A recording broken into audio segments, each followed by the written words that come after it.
Undeniable, the road to the Under Armour All-America game.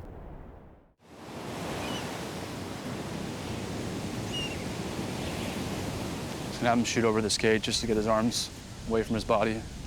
So he's gonna shoot over this one into that one. Try to snap it down so we're getting high to low shots. Snap your wrist.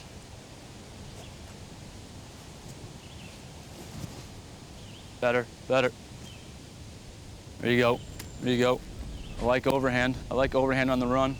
He wants to be great, you know, as talented as he is. You know, his work ethic supersedes that. I mean, he's worked very hard to get where he is. So we work on footwork, we work on my offhand, my left hand, time and rim shooting, shooting on the run, inside finishing, ground balls, transitional things, moving the ball, offensive sets, literally everything.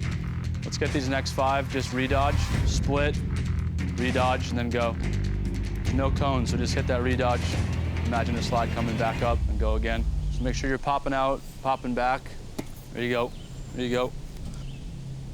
The saying that hard work beats talent is completely true. You're good, you're good. Just keep There's shooting. guys out there that work 10 times harder than some of the most talented guys. Grab some water and we'll do the star. And then talented guys ride the pine. It's about the little things, the GBs, clearing the ball. Things like that, the intangibles that really, when you bear down the game, are the things that make champions and make teams successful. In 2003, Coach John Zissi, a 3-time All-American lacrosse player at Tufts University, moved to California to pursue his passion for teaching and coaching. I was Jake's middle school teacher, 7th grade, taught him for 7th and 8th grade. You know, he was in my social studies class, struggling a little bit. I said, you know, let's make a deal. I need you to play lacrosse. And I remember Jake coming home, mentioning to me, saying, I'm not gonna play that little stick sport. He was kind of poking fun of it. He said, you can just play one practice, just try, and I distinctly remember saying, I'll play your stupid sport for one day. So Jake came out, and I think it was the first time Jake had really struggled with anything. I was terrible. I was one of the worst guys on the team. He's such a gifted athlete that football and basketball came so naturally. I think he was intrigued at something that he wasn't instantly good at. Coming from such a competitive background, that's what drew me into the sport so quickly.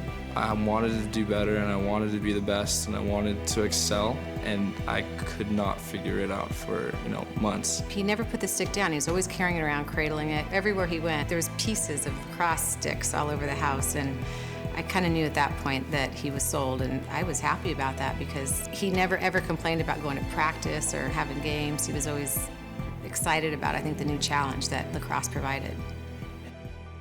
I think he was trying to blaze his own trail and a new trail, and lacrosse was new, and very soon Jake became good and it became his sport. Last year was the first year the West really made an impact. We finished 5th out of 10, which is still, it's a step in the right direction, and I think we caught a lot of attention.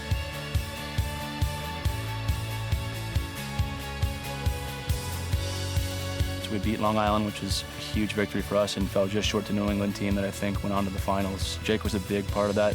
He had the game-winning goal in the Long Island game in overtime, and really set the stage for him to come back this year and hopefully he plays well. So honestly, the game Saturday, this weekend, should be your tune-up for Under Armour game.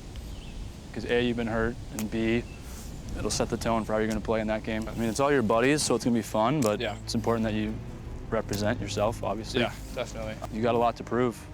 I mean, oh, yeah. Bottom line, it's important that you do well, because a lot of haters out there.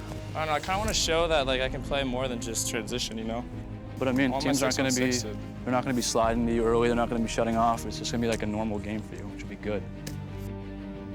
Community for West Coast lacrosse just in general is really, really tight. Naturally, we just kind of bond in that way that we are constantly the underdogs. It's not like an East-West thing, it's just that we feel that we have something to prove.